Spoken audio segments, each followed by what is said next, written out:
दोस्तों स्वागत है आप सभी का तौर राजपूत वेल्थ में। तो यहाँ पर हम बात कर रहे हैं बैंक निफ्टी की और 5 मिनट का चार्ट मैंने लगा के रखा है और इसका एनालिसिस हमने कल भी किया था कि कल क्या हो सकता है। आज आपको पता होना चाहिए कि आरबीआई की यहाँ से एक मीटिंग थी जिसमें यहाँ पर इनका जो भी ब्याज दर जो चेंज होने वाली थी वो कुछ हुआ नहीं। तो यहाँ पर कुछ हुआ नहीं तो मतलब मार्केट में थोड़ा सा ऊपर नीचे मोमेंटम ज़रूर हुआ, लेकिन कौन सी रेंज में हुआ जो मैंने आपको कल बताई थी कि हमारे पास में ये जो टॉप है ये और एक ये हमारे पास में बॉटम है ये, तो इसी बीच में मार्केट हमारा कल क्लोज कर सकता है।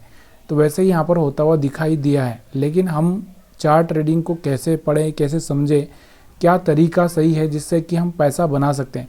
देखिए एक चीज़ हमेशा याद रखो, अगर पैसा बनाना है तो आपको ये डिसाइड तो पहले से ही करना पड़ेगा कि मार्केट में आपको इंडिकेटर के साथ जाना है कि या साइकोलॉजी के साथ जाना है। अगर आप साइकोलॉजी के साथ में अगर जाओगे तो ज़्यादा बेटर क्यों होगा, क्योंकि वहाँ पर हर डिसीजन लेने में आपको आसानी हो जाएगी। जैसे कैसी साइकोलॉजी क्या होती है, पहले उस चीज़ को समझने की कोशिश करो। देखो साइकोलॉजी का मतलब क्या होता है कि मेरे को पता है कि कहाँ पर लोगों के ऐसे लगे होंगे। तो अब यहाँ पर आपको दिख रहा होगा कि जो भी बायर्स आए होंगे उनके ऐसे यहाँ पर लगे होंगे। क्यों? उनको पता था कि कल आरबीआई हो सकता है यहाँ पर कुछ करेगा, तो हो सकता है मार्केट ऊपर चला जाए। और कुछ जो सेलर्स जो ये सोचकर बैठे होंगे कि आरबीआई की वजह से मार्केट गिर सकता है, तो उनके ऐसे यहाँ पर पड़े होंगे। ठीक है, तो उनका भी यहाँ पर ऐसे हिट कर दिया मार्केट ने। तो दोनों ही कंडीशन में साइकोलॉजी काम करती हुई दिखाई दी। तो पहले हम लोग बात करेंगे कि कौन सी कंडीशन। देखो अगर मार्केट हमारा जो ओपन हुआ है तो कहाँ पर हुआ, चलिए हम इसको देखते हैं। पहले ओपन यहाँ पर हुआ, एक रेड कैंडल यहाँ से बनती हुई दिखाई दी आपको, और जो कि एक मूविंग एवरेज भी है। और मैंने आपको बताया कि जब भी ये मूविंग एवरेज को टेस्ट करके नीचे आता है तो ये नीचे जाने के चांसेस ज़्यादा होते हैं, क्योंकि ये मूविंग एवरेज देखो यहाँ से ब्रेक किया था, फिर इसको टेस्ट किया और यहाँ से नीचे जाने का चांसेस ज़्यादा होता है। तो वही यहाँ पर आपको देखने को मिला। एक तो ये हमारा जो आइडिया है वो काम आ चुका है। दूसरा अगर हम देखेंगे तो यहाँ से एक स्ट्रॉन्ग रेड कैंडल बनती हुई दिखाई दी थी, लेकिन आपको क्या लगता है कि इस रेड कैंडल पर हम लोग सेल कर दें? थोड़ा सा आपको यहाँ पर इस रेड कैंडल पर सेल करने से पहले मार्केट को देखना पड़ेगा कि मार्केट क्या कर रहा है, एक्चुअल में कोई स्विंग हाई ब्रेक कर रहा है क्या। तो देखो यहाँ पर आपको दिख रहा होगा ये वाला ऊपर से ओपन हुआ था और नीचे आया हुआ था। अब यहाँ हमारे पास में जो कैंडल है इसका जो टॉप, अब ये कैंडल मैं हर बार आपसे बोलता हूँ कि ये कैंडल हमारे लिए बहुत इंपॉर्टेंट हो जाती है, या इस तरह की कोई कैंडल जो होती है वो इंपॉर्टेंट हो जाती है। क्यों हो जाती है? क्योंकि इसका जब हाई ब्रेक हो जाएगा, मतलब इसके ऊपर क्लोजिंग आ जाएगा, तो मार्केट के चांसेस ऊपर जाने के ज़्यादा आते हैं। अगर इसके नीचे क्लोजिंग आ जाता है तो मार्केट के नीचे जाने के चांसेस ज़्यादा आते हैं। तो यहाँ से आपको दिख रहा था कि इसके नीचे क्लोजिंग तो आ चुका था, लेकिन देखो एक ये मार्केट में यहाँ से ये रिट्रेसमेंट हो, मतलब एक तरह से यहाँ से डाउनफॉल हुआ था। थोड़ा सा रिट्रेसमेंट चाहिए ही चाहिए, तभी जाके मार्केट नीचे गिरता है। तो यहाँ पर एक रिट्रेसमेंट की वजह से यहाँ पर नीचे गिरता हुआ आपको देखने को मिला, और बहुत सडनली गिरा, एक ही कैंडल में यहाँ से नीचे चला गया और ये जो एसएल थे वो हिट कर दिए।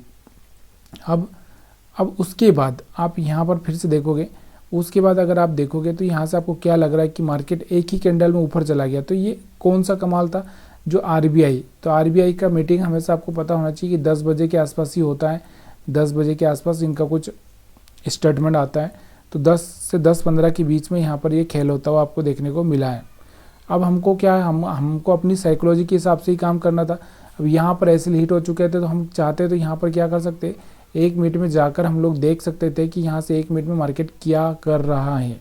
ठीक है, चलिए यहाँ पर 1 मिनट के चार्ट में आपको दिखाता हूँ, और उसमें आप देखोगे तो यहाँ से आपको देखने को मिलेगा कि कहाँ पे है ये देखो यहाँ पर अगर आप देखोगे तो यहाँ से सडनली यहाँ से एक फॉल देखने को मिला आपको, और जिस कैंडल की मैं आपको बात कर रहा हूँ ये यहाँ पर भी बन रहा था, और जिस कैंडल की हम बात कर रहे हैं यहाँ पर भी बन रहा था, 1 मिनट के चार्ट पर भी बन रहा था। तो यहाँ से एक बढ़िया सा मोमेंटम यहाँ पर हमारे पास में था, और 1 मिनट के चार्ट पर देखेंगे तो यहाँ पर भी एक सेलिंग का मोमेंटम अच्छा था। तो ये चीज़ें आपको थोड़ा सा पता होना चाहिए कि किस कैंडल पर हमको कोई डिसीजन लेना है। यहाँ पर आप देखोगे तो इस कैंडल पर भी आप देखोगे तो एक अच्छा सा मोमेंटम था, और इसके अलावा अगर हम ऐसी हर जगह कोई कैंडल ऐसी देखते हैं तो कहीं ना कहीं आपको देखने को मिलेगा, यहाँ पर भी आपको दिख रहा होगा, तो यहाँ पर एक अच्छा सा मोमेंटम देखने को हमको मिल ही जाता है। अब थोड़ा सा ये आपको ध्यान देना होगा कि थोड़ा सा वहाँ पर कोई ब्रेकआउट भी होना चाहिए। ऐसा नहीं कि यहाँ पर आपको ब्रेकआउट नहीं हो रहा और आप यहाँ पर एक कैंडल देखकर घुस गए, तो ऐसी बहुत जगह कैंडल बनती हुई आपको देखने को मिलेगी। ये चीज़ आपको समझ में आई होगी। अब हम थोड़ा सा फिर से 5 मिनट के चार्ट पर चलते हैं और भी हम लोग यहाँ पर इसमें समझने की कोशिश करते हैं। देखिए इतना सब होने के बाद में ऊपर नीचे का एसएल हिट हो गया, देखो यहाँ पर एसएल हिट हो गया, यहाँ पर एसएल हिट हो गया। इसके बाद मार्केट ना फिर साइडवेज होता हुआ यहाँ पर आपको देखने को मिला, मतलब इसके बाद यहाँ से कोई मतलब ही नहीं रहा है, ठीक है। तो ये चीज़ें आपको यहाँ पर समझ में आई होगी। और मैंने थोड़ा सा यही बोला था आपको, अगर आपको पता होगा तो कल भी मैंने आपको यही बोला था कि हम कहीं ना कहीं इस लेवल पर हम लोग थोड़ा सा बाइंग का प्लान कर सकते हैं।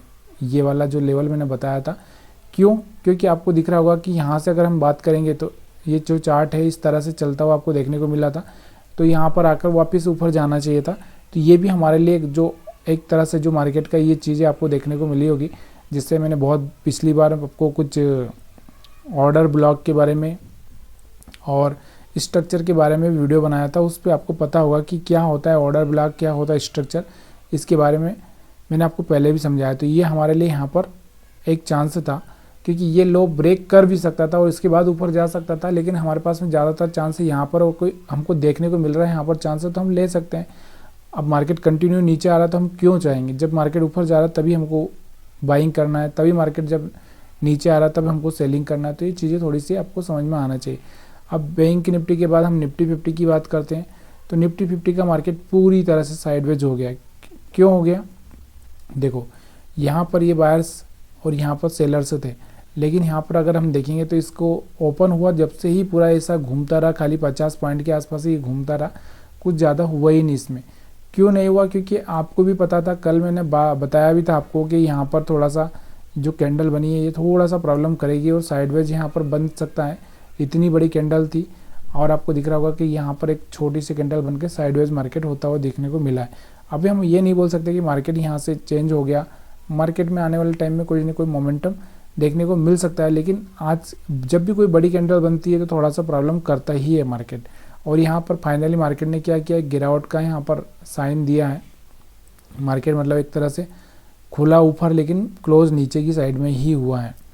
अब आगे क्या होगा मंडे को इसका हम एनालिसिस उसमें करेंगे, जो मार्केट एनालिसिस का वीडियो मैं बनाऊंगा उसमें मैं आपको बताऊंगा। वीडियो देखने के लिए आप सभी का बहुत बहुत धन्यवाद।